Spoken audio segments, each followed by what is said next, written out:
ಮಾನವೀಯ ಸ್ನೇಹಿತರ ಒಕ್ಕೂಟ ಕೊಡಗು ಜಿಲ್ಲಾ ವಾರ್ತೆ ಓದುತ್ತಿರುವವರು ಇಂದಿರಾ ಎಚ್ ಮಡಿಕೇರಿ.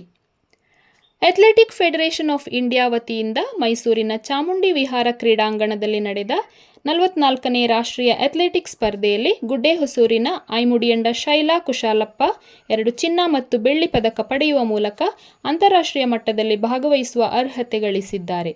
400 ಮೀಟರ್ ಓಟ, 400 ಮೀಟರ್ ರಿಲೇ ಮತ್ತು 100 ಮೀಟರ್ ರಿಲೇ ಸ್ಪರ್ಧೆಗಳಲ್ಲಿ ಭಾಗವಹಿಸಿ ವಿಜೇತರಾಗಿರುವ ಶೈಲಾ ಅವರು ಸಿಂಗಾಪುರದಲ್ಲಿ ನಡೆಯುವ ಅಂತಾರಾಷ್ಟ್ರೀಯ ಪಂದ್ಯದಲ್ಲಿ ಭಾಗವಹಿಸುವ ಅರ್ಹತೆ ಗಳಿಸಿದ್ದಾರೆ. ಶೈಲಾ ಕುಶಾಲಪ್ಪ ಕಾಲೂರು ಗ್ರಾಮದ ಚನ್ನಪಂಡ ಗಣಪತಿ ಮತ್ತು ಮುತ್ತಕ್ಕಿ ದಂಪತಿಗಳ ಪುತ್ರಿಯಾಗಿದ್ದಾರೆ.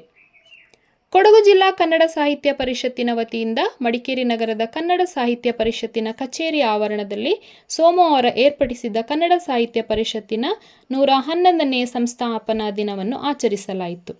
ಕಸಾಪದ 111ನೇ ಸಂಸ್ಥಾಪನಾ ದಿನಾಚರಣೆಯಲ್ಲಿ ಜನರೆಡೆಗೆ ಕನ್ನಡ ಸಾಹಿತ್ಯ ಪರಿಷತ್ತು ಎಂಬ ವಿಷಯದ ಕುರಿತು ಉಪನ್ಯಾಸ ನೀಡಿದ ಕನ್ನಡ ರಾಜ್ಯ ವಿಜ್ಞಾನ ಪರಿಷತ್ತಿನ ಜಿಲ್ಲಾಧ್ಯಕ್ಷರೂ ಆದ ಕೂಡುಮಂಗಳೂರು ಸರಕಾರಿ ಪ್ರೌಢಶಾಲೆಯ ಮುಖ್ಯೋಪಾಧ್ಯಾಯ ಟಿ.ಜಿ. ಪ್ರೇಮ್ಕುಮಾರ್, ಕನ್ನಡ ಭಾಷೆ ಬೆಳವಣಿಗೆಗೆ ಪ್ರತಿಯೊಬ್ಬರೂ ಶ್ರಮಿಸಬೇಕಿದೆ. ಪತ್ರಿಕೆಗಳನ್ನು ಕೊಂಡು ಓದುವ, ಪುಸ್ತಕಗಳನ್ನು ಖರೀದಿಸುವ ಕಡೆಗೆ ಗಮನ ಹರಿಸಬೇಕು. ಆ ಮೂಲಕ ಕನ್ನಡ ಮತ್ತು ಕನ್ನಡ ಬರಹಗಾರರನ್ನು ಪ್ರೋತ್ಸಾಹಿಸಬೇಕಿದೆ ಎಂದರು.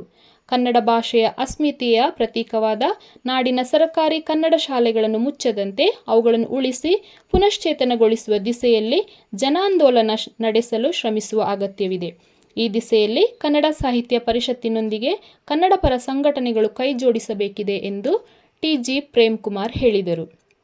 ಶಾಲಾ ಕಾಲೇಜು ವಿದ್ಯಾರ್ಥಿಗಳಲ್ಲಿ ಕನ್ನಡ ಸಾಹಿತ್ಯ ಅಭಿರುಚಿ ಬೆಳೆಸುವ ದಿಸೆಯಲ್ಲಿ ಸಾಹಿತ್ಯದ ನಡಿಗೆ ಶಾಲೆಯೆಡೆಗೆ ಎಂಬ ಅಭಿಯಾನದ ಮೂಲಕ ವಿದ್ಯಾರ್ಥಿಗಳಲ್ಲಿ ಸಾಹಿತ್ಯ ಸಂಭ್ರಮ ಬೆಳೆಸುವ ದಿಸೆಯಲ್ಲಿ ಕಾರ್ಯೋನ್ಮುಖವಾಗಬೇಕಿದೆ ಎಂದರು. ಕಕ್ಕಬ್ಬೆಯ ನೆಟ್ಟುಮಾಡಿನಲ್ಲಿ ಬೃಹತ್ ಗಾತ್ರದ ಕಾಳಿಂಗ ಸರ್ಪವನ್ನು ಉರಗ ತಜ್ಞ ಪುನಿರ ಸ್ನೇಕ್ ಗಗನ್ ರಕ್ಷಿಸಿದ್ದಾರೆ. ಗ್ರಾಮದ ನಿವಾಸಿ ವೈಕೋಲ್ ಉಸ್ಮಾನ್ ಅವರ ಮನೆಯ ಸಮೀಪದಲ್ಲಿದ್ದ ಬೃಹತ್ ಗಾತ್ರದ ಕಾಳಿಂಗ ಸರ್ಪ ಕಾಣಿಸಿಕೊಂಡಿದ್ದು, ಸ್ಥಳೀಯ ನಿವಾಸಿಗಳಾದ ಪಾಂಡಾ ನರೇಶ ಹಾಗೂ ರಘು ಮಾಹಿತಿ ನೀಡಿದ ಮೇರೆಗೆ ಸ್ಥಳಕ್ಕೆ ಆಗಮಿಸಿದ ಉರಗ ತಜ್ಞ ಪುನಿರ ಸ್ನೇಕ್ ಗಗನ್ ಸುಮಾರು 12 ಅಡಿ ಉದ್ದದ ಕಾಳಿಂಗ ಸರ್ಪವನ್ನು ರಕ್ಷಿಸಿ ಅರಣ್ಯಕ್ಕೆ ಬಿಟ್ಟರು. ನಿಡ್ತಾ ಗ್ರಾಮ ಪಂಚಾಯಿತಿ ವ್ಯಾಪ್ತಿಯ ಚೌಡೇನಹಳ್ಳಿ ಗ್ರಾಮದ ಚಂದನ್ 25 ವರ್ಷದ ಯುವಕ ಬೈಕ್ ಅಪಘಾತದಲ್ಲಿ ಸಾವನ್ನಪ್ಪಿದ್ದಾನೆ. ಚಂದನ್ ಹಾಗೂ ಆತನ ಸ್ನೇಹಿತ ಶನಿವಾರ ಸಂತೆಯಿಂದ ಚೌಡೇನಹಳ್ಳಿಗೆ ತನ್ನ ಬೈಕ್ನಲ್ಲಿ ಸೋಮವಾರ ಸಂಜೆ ಹಿಂದಿರುಗುತ್ತಿದ್ದಾಗ ಬೈಕ್ ಬ್ರೇಕ್ ಜಾಮ್ಗೊಂಡು ನಿಯಂತ್ರಣ ತಪ್ಪಿ ಶನಿವಾರ ಸಂತೆ ಚೌಡೇನಹಳ್ಳಿ ರಸ್ತೆ ಮಧ್ಯೆ ಬಿದ್ದಿದ್ದಾರೆ. ಈ ಸಂದರ್ಭದಲ್ಲಿ ಬೈಕ್ ಚಲಾವಣೆ ಮಾಡುತ್ತಿದ್ದ ಚಂದನ್ ಸ್ಥಳದಲ್ಲೇ ಮೃತಪಟ್ಟಿದ್ದಾರೆ.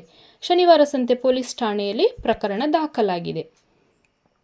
ಸಾಹಿತ್ಯ ಮತ್ತು ಸಂಸ್ಕೃತಿ ಒಂದೇ ನಾಣ್ಯದ 2 ಮುಖಗಳು. ಒಂದರ ಅಂತಃಸ್ವರೂಪ ಇನ್ನೊಂದರಲ್ಲಿ ವ್ಯಕ್ತವಾಗುವುದರಿಂದ ಒಂದು ಇನ್ನೊಂದಕ್ಕೆ ಪೂರಕವಾಗಿರುತ್ತದೆ ಎಂದು ಕನ್ನಡ ಸಾಹಿತ್ಯ ಪರಿಷತ್ ಮಾಜಿ ಜಿಲ್ಲಾಧ್ಯಕ್ಷ ಟಿ.ಪಿ. ರಮೇಶ್ ಹೇಳಿದ್ದಾರೆ. ನಗರದ ರೆಡ್ ಬ್ರಿಕ್ಸ್ ಸಭಾಂಗಣದಲ್ಲಿ ನಡೆದ ಸಮರ್ಥ ಕನ್ನಡಿಗರು ಕೊಡಗು ಮತ್ತು ದಿವಂಗತ ಚಂದ್ರಶೇಖರ ರಾವ್ ಮೆಮೋರಿಯಲ್ ಟ್ರಸ್ಟ್ ಜಂಟಿಯಾಗಿ ಆಯೋಜಿಸಿದ ಕನ್ನಡ ಹಬ್ಬ ಉದ್ಘಾಟಿಸಿ ಅವರು ಮಾತನಾಡಿದರು. ವಿಶ್ವದ ನಾನಾ ದೇಶಗಳಲ್ಲಿ ಭಾರತ ಇಂದು ವಿಜೃಂಭಿಸಲು ಪ್ರಮುಖ ಕಾರಣವೇ ನಮ್ಮ ಸಂಸ್ಕೃತಿಯಾಗಿದೆ. ಲಿಪಿಯ ಮೂಲಕ ಭಾವನೆಗಳನ್ನು ಅಭಿವ್ಯಕ್ತಿಗೊಳಿಸುವ ಕಲೆಯನ್ನು ಮನುಷ್ಯ ರೂಢಿಸಿಕೊಂಡದ್ದು ಸಂಸ್ಕೃತಿಯ ವಿಕಾಸದಲ್ಲಿ ಬಹುದೊಡ್ಡ ಹೆಜ್ಜೆಯಾಗಿದೆ. ನಮ್ಮ ಭಾಷೆ ಸಂಸ್ಕೃತಿ ಬೆಳೆಯಲು ಇಂತಹ ಕಾರ್ಯಕ್ರಮಗಳು ನಿರಂತರವಾಗಿ ನಡೆಯಬೇಕು ಎಂದು ಅವರು ಹೇಳಿದರು. ಈ ನಿಟ್ಟಿನಲ್ಲಿ ಕೊಡಗಿನ ಸಮರ್ಥ ಕನ್ನಡಿಗರು ಸಂಸ್ಥೆಯ ಮಹಿಳಾ ಮಣಿಗಳ ಕಾರ್ಯವನ್ನು ರಮೇಶ್ ಶ್ಲಾಘಿಸಿದರು. 2 ಕೃತಿಗಳನ್ನು ಲೋಕಾರ್ಪಣೆ ಮಾಡಿದ ಮಡಿಕೇರಿ ಆಕಾಶವಾಣಿಯ ಹಿರಿಯ ಉದ್ಘೋಷಕ ಸುಬ್ರಾಯ ಸಂಪಾಜೆ ಮಾತನಾಡಿ, ಕೊಡಗು ಮತ್ತು ಮುಂಬೈ ನಡುವಿನ ಬಾಂಧವ್ಯ ಬಹಳ ಹಳೆಯದು. ಅದಕ್ಕೆ ಕನ್ನಡದ ಮೊದಲ ಗ್ರಂಥ ಕವಿರಾಜ ಮಾರ್ಗದಲ್ಲಿ ಆಧಾರ ಇದೆ. ಈ ಕಾರ್ಯಕ್ರಮ ಬಾಂಧವ್ಯದ ಬೆಸುಗೆಗೊಂದು ಸಂಕೇತವಾಗಿದೆ ಎಂದರಲ್ಲದೆ, ದೇಶ ಸೇವೆ, ಸೈನಿಕ ಸೇವೆಯ ಜೊತೆಗೆ ಸಾಹಿತ್ಯ ರಂಗದಲ್ಲೂ ಕೊಡಗು ಉತ್ತಮ ಸಾಧನೆ ತೋರುತ್ತಿದೆ ಎಂದು ಶ್ಲಾಘಿಸಿದರು.